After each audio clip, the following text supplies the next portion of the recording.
اللہ کے پاک نام کے ساتھ شروع کرتا ہوں جو رحمان رحیم رب العالمین اور مالک یوم الدین ہے۔ عزیز دوستو، آج کے کلپ میں آپ کو قادیانیوں کے دوسرے مرکز ربوہ پاکستان کے بارے میں نہایت اہم معلومات دینی ہیں۔ آپ جانتے ہیں کہ جماعت احمدیہ کا دائمی مرکز قادیان ہے۔ اسی بستی میں جماعت کے بانی حضرت مرزا غلام احمد قادیانی پیدا ہوئے تھے۔ چونکہ آپ اپنے نام کے ساتھ قادیانی لکھتے بھی تھے، اسی وجہ سے آپ کے ماننے والوں کو بھی قادیانی کہا جاتا ہے۔ حضرت مرزا صاحب کو ہجرت کے بارے میں بھی الہامات ہوئے تھے، مگر آپ کو قادیان سے مستقل ہجرت کی ضرورت تو پیش نہ آئی، مگر آپ عارضی ہجرت کے دوران لاہور میں وفات پا گئے۔ 1947 میں جب پاکستان کا قیام عمل میں آیا تو دیگر مسلمانوں کی طرح احمدی بھی پاکستان میں ہجرت کر آئے۔ یوں احمدیوں کا مرکز قادیان انڈیا میں رہ گیا۔ جماعتی تعلیم و تربیت کو جاری رکھنے کے لیے پاکستان میں ایک مرکز کی اشد ضرورت تھی۔ چنانچہ چنیوٹ کے قریب دریائے چناب کے غربی کنارے ایک وسیع قطع زمین خرید کر 20 ستمبر 1948 کو جماعت احمدیہ کے دوسرے خلیفہ حضرت مرزا بشیر الدین محمود احمد نے ایک نئے شہر کی بنیاد رکھی تاکہ اسے بطور مرکز استعمال کیا جائے۔ یہ قطع زمین علاقے میں بلندی پر واقع ہونے اور جماعت کے دوسرے خلیفہ کے والدہ یہاں ہجرت کرنے کی وجہ سے اس کا نام ربوہ تجویز کیا گیا۔ 20 سال کے بعد پنجاب گورنمنٹ نے اس قصبے کا نام چناب نگر رکھ دیا۔ پیارے دوستو، اس وقت اس قصبے کی آبادی 70,000 کے قریب ہے۔ اہل علاقہ کے لیے اس کمیونٹی نے اپنی مدد آپ کے تحت یہاں بہترین تعلیمی، طبی اور فلاحی ادارے قائم کر رکھے ہیں، جو اپنی خدمات اور اچھے نتائج کے باعث ملک بھر میں نیک شہرت رکھتے ہیں۔ ربوہ شہر کو، یعنی ربوہ جو قادیانیوں کا دوسرا مرکز ہے، ربوہ شہر کو 70 سے زائد محلہ جات میں تقسیم کیا گیا ہے۔ ہر محلے میں ایک یا ایک سے زائد عبادت گاہیں موجود ہیں، لیکن بیت یادگار، جہاں پر پہلی اجتماعی نماز ادا کی گئی تھی،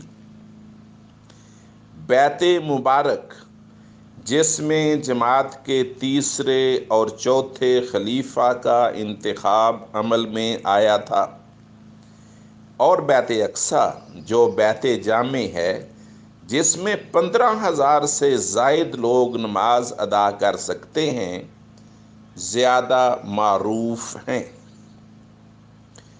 جلسہ سالانہ، جس کا آغاز 1891 میں قادیان سے ہوا تھا، قیام پاکستان کے بعد وہ ربوہ میں بھی کامیابی کے ساتھ منعقد ہونے لگا۔ 1983 کے جلسہ سالانہ ربوہ میں شاملین کی تعداد 3 لاکھ کے قریب تھی۔ بہت بڑا جلسہ ہوا۔ پھر اس وقت سے حکومت کی طرف سے اس جماعت کو جلسہ سالانہ اور دیگر اجتماعی پروگرام کرنے کی اجازت نہیں دی جاتی۔ 1984 سے ایک صدارتی آرڈیننس کے ذریعے اس جماعت کے افراد کو نماز کے لیے اذان دینے، تبلیغ کرنے اور اسلامی شعار کے استعمال سے حکماً روک دیا گیا ہے۔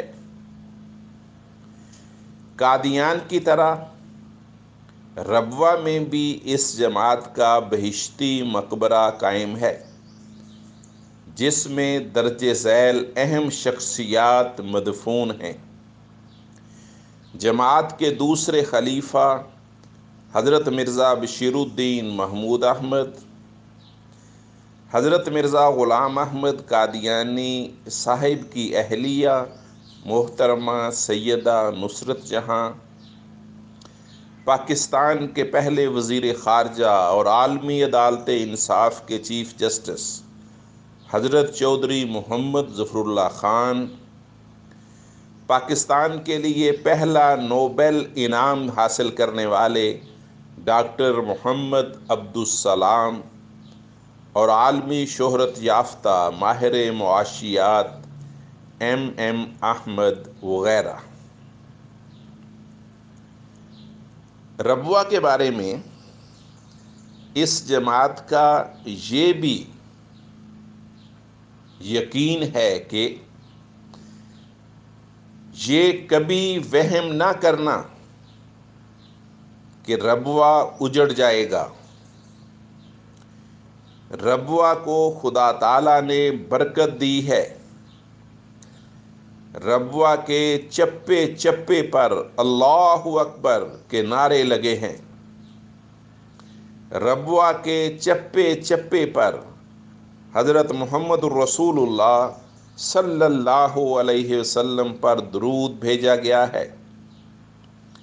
یہ بستی قیامت تک خدا تعالیٰ کی محبوب بستی رہے گی اور قیامت تک اس پر برکتیں نازل ہوں گی، اس لیے کبھی نہیں اجڑے گی، کبھی تباہ نہیں ہوگی، بلکہ حضرت محمد الرسول اللہ صلی اللہ علیہ وسلم کا جھنڈا دنیا میں کھڑا کرتی رہے گی۔ پیارے دوستو، اس کے بعد ایسے حالات بھی آئے کہ اس جماعت کے سربراہ کو یہ مرکز چھوڑنا پڑا۔ اس کے علاوہ بھی ابھی بہت ساری راز کی باتیں آپ کو بتانی ہیں، جس کے لیے آپ اس چینل کو سبسکرائب کر لیں اور بیل کے بٹن کو بھی دبا دیں تاکہ اگلے کلپس بھی آپ کو ملتے رہیں۔ اگر آج کا کلپ اور یہ پروگرام آپ کو پسند آیا ہے تو اسے لائک کریں اور اپنے دوستوں میں بھی شیئر کریں۔ اللہ حامی و ناصر، فی امان اللہ۔ پھر کبھی ملاقات ہوگی انشاءاللہ۔ السلام علیکم۔